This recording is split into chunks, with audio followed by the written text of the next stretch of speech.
Bezrat Hashem, on continue la fameuse introduction de Rabbeinu Chaim Vital, extraordinaire. Et là, il nous dit, écoute, ne t'étonne pas. Ne t'étonne pas de quoi? Ne t'étonne pas que la Torah, que Asher Sham et Mishnah, la Torah qu'on a parlé, de la, pas de la Bria, de la Yetzira. Dont on a parlé. Ah oui, exactement. La Torah dont on a parlé de Olama Yetzira. Olama Yetzira, il te dit c'est la Mishnah. Où est-ce qu'elle est la Gemara? Olama Bria. C'est un plus haut niveau. Et le Mikra, les Psukim, c'est Olama Asiya. Il te dit ne t'étonne pas. Il te dit Tiye Nikret, Shifra Viklipin, des Torah de Hatzilut. C'est-à-dire on parle tout dans Be'arachin. C'est quoi Be'arachin en relativité? Donc en relativité, cette Torah qui est dans Yetzira, dans Bria, par rapport à la Torah de Hatzilut, à Skaviachol, c'est comme tu dis par exemple, la peau de l'orange par rapport au fruit lui-même de l'orange. Mais des fois avec la peau, on faisait de la confiture, qui peut être encore plus bon que l'orange elle-même. On peut faire des belles choses avec.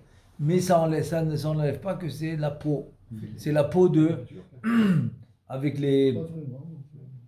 Moi, je me rappelle. Sérieux? Ah oui, on peut. Mais bien sûr, on faisait, moi je me rappelle. On est au Maroc quand j'étais petit. Avec la peau. Ah, bien sûr, bien sûr. Je faisais avec la peau, ma mâche, des languettes comme ça. Voilà. Il les coupait. Les languettes, j'ai connu. Voilà, c'est de la peau. Des languettes. Il coupait en languettes, il faisait de la confiture. Donc ça n'empêche pas que tu peux faire des bonnes choses avec, mais c'est pas le fruit. C'est pas le fruit. Si tu dis la même chose, c'est que dans le Olama Yetzira, la Torah elle va s'appeler Kaviachol Klipin, comme la Klippa. Comme la Klippa de la Torah, de Hatzilut qui est le Sod. Il dit ne t'étonne pas que la Mishnah dans la Yetzira, elle va s'appeler Eved Veshifra, qui est Olama Yetzira, Velachen la Torah, Shiba Olama Yetzira, Be'arachin em Klipin, chez la Torah de Hatzilut, chez Pnimiyut Torah. וזה סוד כל הבשר. חציר הנ"ל, במאמר הראשון, et là il va expliquer. C'est quoi כל הבשר חציר? כי חציר c'est la nourriture des animaux. חציר c'est la nourriture des animaux. Alors, ça veut dire quoi? כל הבשר חציר. te dit רבנו חיים ויטל כי כמו שהחיטה שהיא בגמטריה כבד. Le mot chita qui représente le blé, c'est la gematria 22 lettres de l'alphabet. Parce que le bébé, il ne va pas commencer à parler tant qu'il n'a pas mangé du blé, c'est-à-dire de la farine. Ouais, il ne peut pas parler. Tant qu'il n'a pas mangé le pain, il ne peut pas commencer à parler. Et dit la Gemara, il va commencer à parler quand il va manger le pain. Et là, il nous dit, donc c'est la gematria, le chita, c'est la gematria des 22 lettres, kavbet otiyot, à Torah. Agenuza torkama klipin velevushin shema subin. Maintenant, ce grain de blé, il est enveloppé de combien de couches?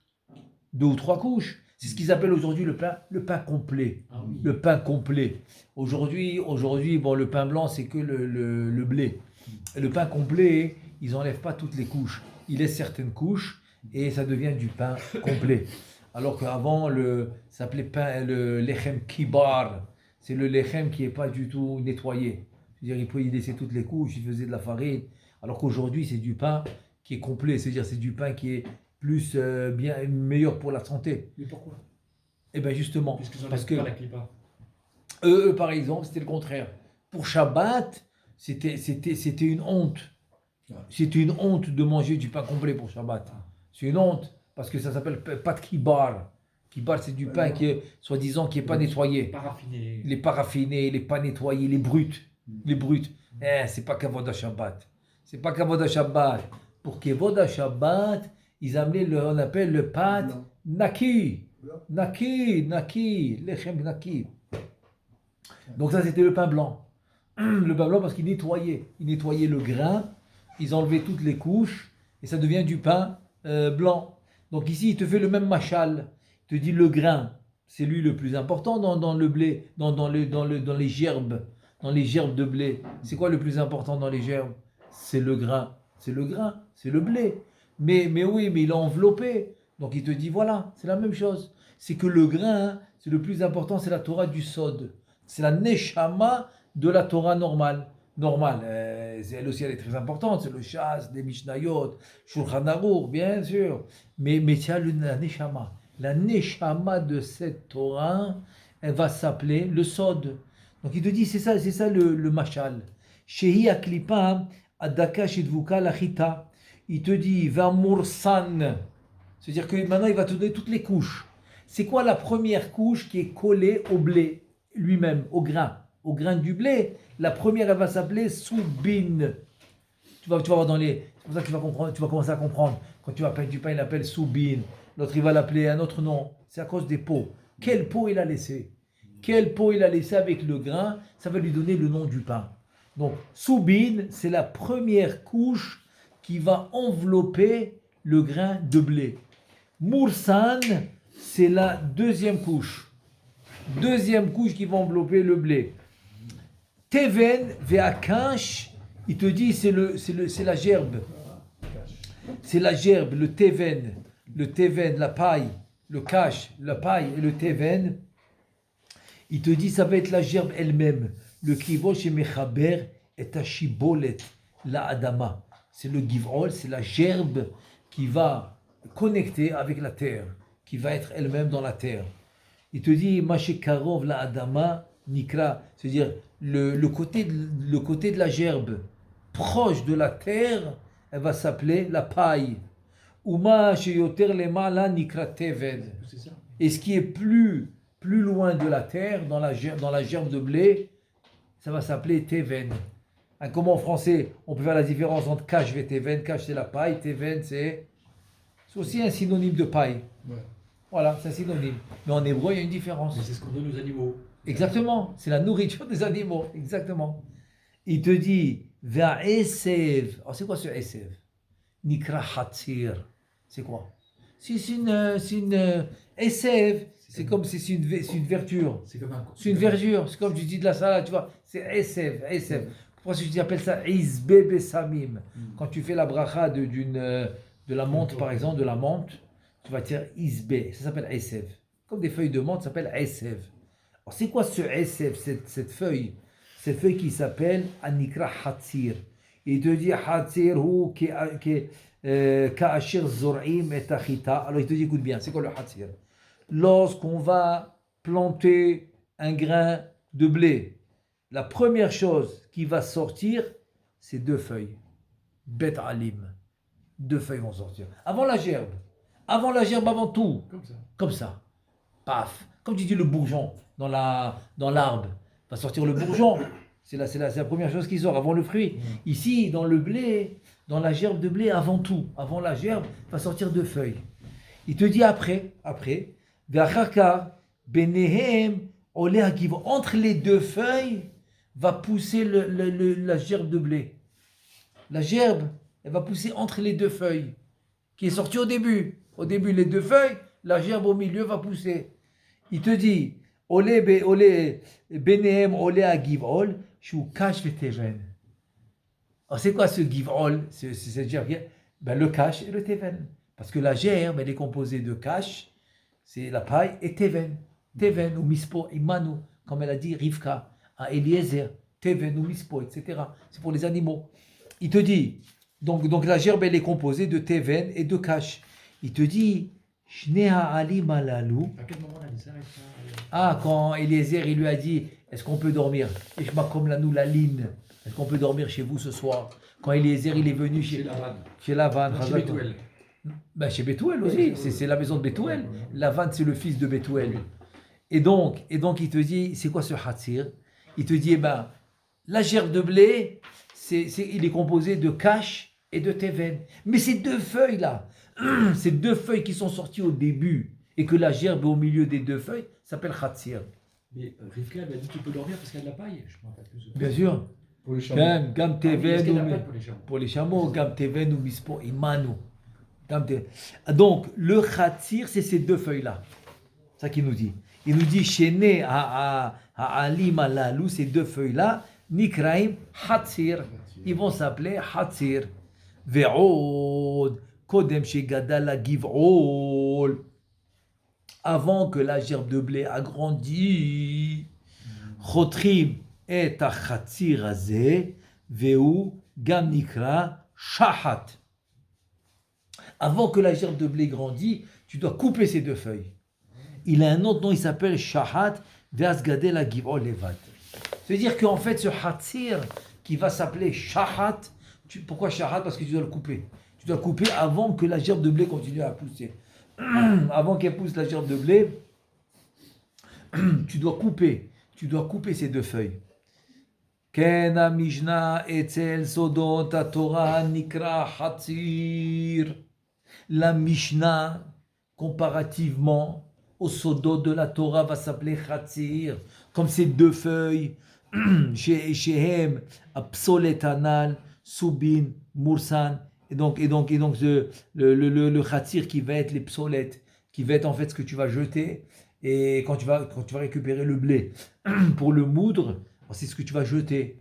Et tu dis Veze Nirmaz Besefer Asora. Quand dans la paracha qui t'etse la Milchama, là-bas il y a un passage de Raya Mehemna. C'est qui Raya Mehemna dans le Zohar? C'est Moshe Rabbeinu. Il y a un passage là-bas de Raya Mehemna que dans la page Rechaïbet 272. Là-bas, il dit comme ça. Aval Rabbanan, il dit Moshe Rabbeinu, Keraya Mehemna, Aval Rabotenu, Hayekarim, de Chachamim, Vai, Leinun de Achlim, Teven de Oraita. Oi, il se lamente. Oi. להם לאותם שאוכלים תבן של תורה, כלומר שלומדים רק פשטי התורה. משה רבנו se lamente, arrêtez, qu'est-ce que vous faites? Vous mangez que le teven, vous mangez que le kash, que le teven, vous mangez que le pshat. C'est un zilzoul. Attends, ça c'est une bgia, c'est une bgia, c'est comment on dit, c'est offensé. Tu offenses le roi. Il te donne une si belle Torah et tu t'arrêtes au pshat. Et celui qui étudie le Zohar, par exemple, il y a des yeshivot, celui qui étudie le Zohar, eh ben, ils vont le faire sortir de la yeshiva. C'est-à-dire que c'est vraiment, il te dit le Zohar Kadosh, c'est comme tu as offensé le Créateur. Maintenant, je ne suis pas en train de dire qu'il faut commencer par le Sod, pas du tout, mais pas du tout. Il faut commencer par le Pshat, tout le monde est d'accord. Tu vois bien que la gerbe de blé, avant de pousser, les deux feuilles, ils sont sortis avant. Même que tu vas les couper après, mais ils sont sortis avant. Mais si eux ils sortent pas, il n'y a pas de gerbe de blé. Ils sont consommables ces deux feuilles? Non, c'est que pour les animaux. Ben, c'est pas considéré comme le pshat, ça. Oui, c'est ça qui est considéré comme pshat, oui. Que tu coupes. Mais tu coupes, mais tu me dis que c'est les animaux qui le mangent. Eh ben, il te dit que la Torah du pshat, relativement parlant, ok, c'est comme la nourriture des animaux. Ah, carrément. Carrément. Et que les sodot de Torah, c'est le grain lui-même. C'est le grain lui-même. On a vu que c'était les oies. Mais ça ne veut pas dire que le grain ne peut pas pousser sans ces deux feuilles-là. Il ne peut pas pousser sans ces deux feuilles. Il peut pas. Le grain, qui est les sodot de la Torah, il ne peut pas pousser sans ces deux feuilles. Et ces deux feuilles, c'est considéré le pshat. On a vu des oies qui... Ah oui, exactement. Tu vas dans le Sefer Achizionot. Ah, il a fait. Justement, je le vois, il est là-bas. Sefer Achizionot.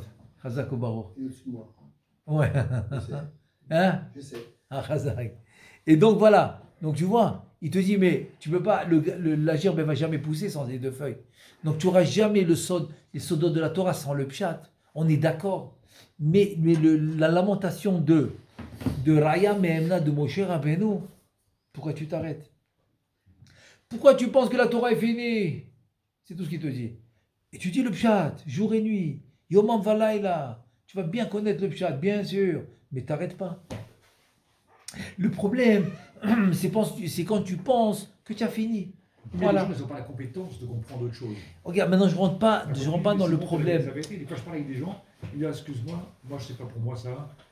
Moi c'est Tachles, j'ai besoin de savoir ce qui se passe en bas. Je veux pas savoir moi comment s'appellent les noms d'Hachem, les noms des anges, les noms des cieux. Vélo, et attends. Regarde. J'ai entendu ça aussi des mecs. Maintenant, je veux pas rentrer. Tu viens toi? Surtout chez les Tunisiens. Je veux pas rentrer maintenant dans les problèmes En arabe, ils techniques. disaient Etre le Kabbalah, Etre le Mebol. C'est-à-dire, il rentre dans la Kabbalah, il va devenir fou. C'était les termes tunisiens que j'entendais quand j'étais plus jeune. Bon, ouais, bon, ça c'est. On connaît. Kabbalah, Ne rentre pas dans ça. Ne rentre pas dans ça. Parce qu'on connaît tout ça. Et Rabbeinu Chaim Vital, il dit tu veux savoir c'est quoi la vraie raison? Tu sais c'est quoi la vraie raison? Ils ont peur. Oui, bien sûr, ils ont peur. Ils ont peur. Maintenant, il te dit eux, ils ont peur. Pourquoi empêcher les autres d'étudier? Par exemple, il te dit, il y a des roches et Shiva, ils ont peur. Donc, ils ne veulent pas étudier le Zohar. Ils ne veulent pas étudier la Kabbalah. Même après qu'ils ont fait tout le chasse. Ils ont fait toute la Gemara, toute la Mishnah, ils ont tout fait. Mais ils ne veulent pas étudier le Sod, ils ont peur. Il te dit, toi, tu as peur. Pourquoi tu empêches tes élèves de le faire? Après qu'ils ont étudié la Gemara, la Mishnah, ils ont étudié. Pourquoi tu les empêches? Il dit, Ati de la tête et adin. Ils vont rendre des comptes à ça. Ils vont rendre des comptes que tu as empêché. Ou tu as empêché? Tu as empêché les Talmidim de le faire. Ok, mais regarde, Tu as empêché les Talmidim de les étudier. Comme ça, il va dire. Mais attends, mais c'est quoi la vraie lamentation de Moshe Rabbeinu? Vela yad'e besitre oraita. Velo yod'im, velo chafetzim, lilmod et sodot Torah. Voilà, c'est là où je voulais en venir. Qu'est-ce qu'il dit Moshe Rabbeinu? Pourquoi je me lamente? D'abord, ils ne connaissent pas les sodot de la Torah. Et ils ne veulent pas étudier les sodot de la Torah. De ça qu'on parle. Maintenant, la raison, on ne va pas rentrer. Lui, il dit, il a peur. L'autre, il dit, tu es devenu fou parce que tu fais la Kabbalah. On ne rentre pas dans les raisons maintenant. Ce n'est pas un problème. Parce que, c'est pas que ce n'est pas un problème. On connaît le problème. C'est ça que je veux te dire. On connaît le problème. Mais l'homme intelligent, il surmonte le problème. Il ne vit pas le problème. L'homme qui est moins intelligent, que le Shlomo Meller, il appelle Ksil. Ksil, c'est un bête. Il est bête, il n'est pas intelligent. Il vit le problème. On dirait qu'il a une mitzvah assez d'oraita d'avoir peur, de vivre le problème, d'être inquiet.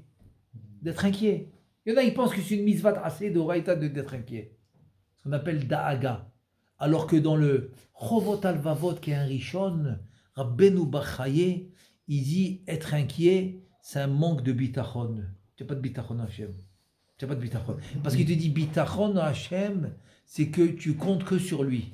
Maintenant, quand tu comptes sur autre chose, donc Kaviarol Hachem, il te dit écoute, moi je vais te laisser entre les mains de qui tu comptes. Si tu comptes sur un Pierre et un Paul, je te laisse entre ses mains. Je te laisse entre leurs mains. Vas-y. Pour que tu sois dans mes mains à moi, il dit à Kadosh Baruch Hu, à 100% dans mes mains. Comme David Ameler, Shiviti Adonai le Negditamit Kimimini Bal Emot. Il n'a pas peur. David Ameler, il dit Erdof Oiva Iva Asigem Velo Ashur Atchalotam. Il n'a pas peur. Je vais les atteindre, je vais les anéantir avant de revenir. Sinon, je ne reviens pas, je vais finir. Pourquoi il n'a pas peur? Parce qu'il y a son bitachon, il est à 100%. Il est dans les mains d'Hachem. C'est le chat qui dit ça. Oui, ça veut dire. Je poursuis mes ennemis, je les atteins jusqu'à ce que je les détruise. Quand il revient, ouais. C'est le chat qui dit ça. Quand il pourchasse la souris.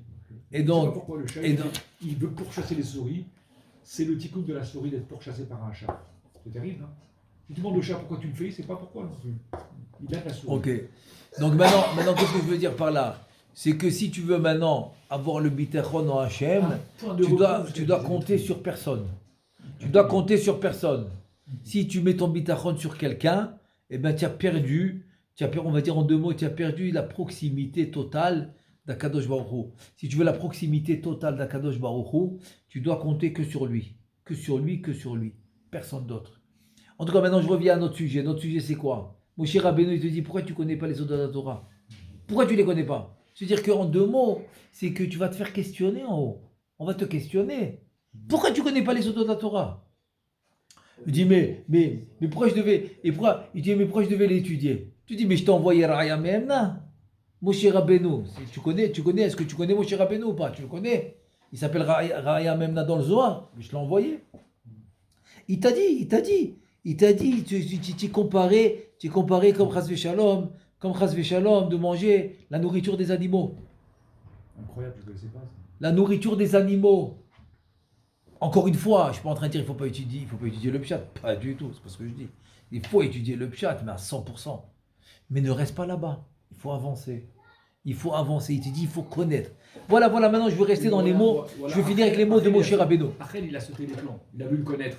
Abé Akiba les a amenés, les 4, les 3. Avec lui, il n'y a que lui qui est revenu intègre. Eh ben, tu veux savoir? Tu veux savoir pourquoi? Tu sais qu'est-ce qu'il dit Rabbeinu Chaim Vital? Ben Azaï, Ben Zoma, il n'y a que Robert Kiva qui a roulé tranquille. Eh ben, Il les a pas. Ok, mais encore une fois, tu soulèves le problème. Mais c'est quoi la réponse? Rabbeinu Chaim Vital, il donne la réponse. Tu ne vas pas croire ce qu'il dit. Incroyable. Ben Zoma, Ben Aza, ils ont fait Pshat et Remez. Acher, il allait jusqu'au Drash. Mais les trois, ils ne sont pas allés au Sod. Ils se sont arrêtés. C'est pour ça qu'ils sont sortis comme ils sont sortis. Le seul qui a continué jusqu'au Sod, c'est Rabbi Akiva. Quand c'est dit Rabbeinu Chaim T'es sûr? Vital. C'est Rabbi Hamida qui dit ça? Oui, bien sûr. C'est Rabbeinu Chaim Vital, l'élève par excellence du Harizal. Ah oui, bah oui. Que le Harizal, il a dit, il n'y a que lui qui m'a compris. Il dit ça explicitement, 2 fois il le dit. Pas une fois, 2 fois. Il dit, tu sais pourquoi un, il est mort, l'autre, il est devenu fou, l'autre, il est sorti du chemin complètement, il a renié la Torah. Ok? Parce qu'ils ne sont pas allés jusqu'au Sod. Un, il s'est arrêté au Pshat, un, il s'est arrêté au Remez, et l'autre, il s'est arrêté au Drash. Moi, je pensais que c'est parce Rabbi- qu'ils n'avaient pas compris. Ah non, pas du tout. Oui, mais ils n'ont pas compris. Pas du tout. Rabbeinu Chaim Vital, il dit, parce que c'est le seul qui est allé jusqu'au Sod, c'est Rabbi Akiva. Donc c'est le seul qui est sorti normal. C'est le seul qui est sorti bien.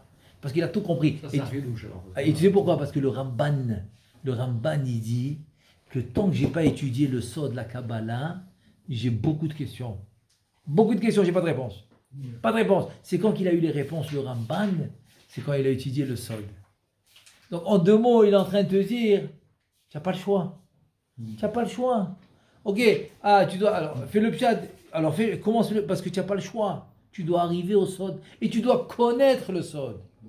Donc c'est pas facultatif, Oui, mais pourquoi c'est obligatoire. le Kadosh, le Kadosh, Hashem Yezakenu, Amen, Baruch Adonai, Leolam, Amen, Ve Amen.